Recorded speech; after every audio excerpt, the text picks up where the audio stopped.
ఈరోజు మన ప్రియతమ నాయకులు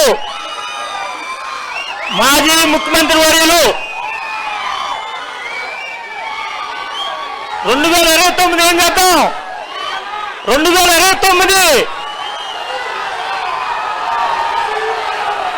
మనం ఎందుకు జాయిన్ అయ్యాం?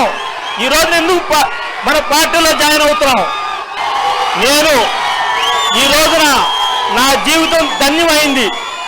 రాజశేఖర రెడ్డి గారు ఆయన అభిమాని. నేను రాజశేఖర రెడ్డి గారు నా ఇంటికి వచ్చి నన్ను ఒక తమ్ముడిగా భుజం మీద చేసిన వ్యక్తిని నేను.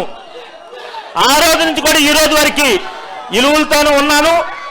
ఈ రోజున జగన్మోహన్ రెడ్డి గారు సమక్షంలో వైఎస్ఆర్ కాంగ్రెస్ పార్టీలో అధికారికంగా జాయిన్ అవటం జరుగుతుంది. జగన్మోహన్ రెడ్డి గారు రేపల్ల నియోజకవర్గంలో మనకి ఇన్ఛార్జిగా పేట మోహన్ పెట్టారు. ఆయన్ని రేపల్ల నియోజకవర్గం నుంచి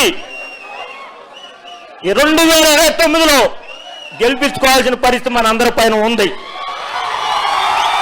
జగన్మోహన్ రెడ్డి గారు ఈ రాష్ట్రంలో 175 నియోజకవర్గాల్లో ఎవరిని పెట్టినా గెలిపించుకోవాల్సిన బాధ్యత రేపల నుండి మన ఒక ప్రచారం 175 నియోజకవర్గంలో మనం తిరిగి జగన్మోహన్ రెడ్డి గారు చేసిన మంచి పథకాల మీద మన ప్రజల్లో చైతన్యవంతం చేసి ఈ రోజు కూటమి ప్రభుత్వం అనుసరిస్తున్న విధానాన్ని, రాక్షస విధానాన్ని మనం ఖండించుకుంటూ మనం ఎవరు కూడా భయపడాల్సినంత అవసరం లేదు.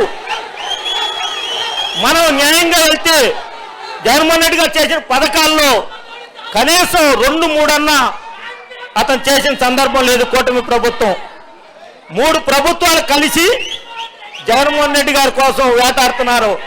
రేపు 29లో ఈ రాష్ట్రం వదిలిపెట్టి వెళ్ళిపోయే పరిస్థితి ఆసన్నమైందని చెప్పి ఈ సందర్భం తెలియజేస్తూ నేను మరోసారి నాకు ఈ అవకాశం కల్పించిన వైఎస్ఆర్ పార్టీలోకి నన్ను తీసుకున్నందుకు ప్రత్యేకంగా మాజీ ముఖ్యమంత్రి వర్యులు వైఎస్ జగన్మోహన్ రెడ్డి గారికి మనస్ఫూర్తిగా ధన్యవాదాలు తెలుసుకుంటూ సెలవు తీసుకుంటూ ఉన్నాను.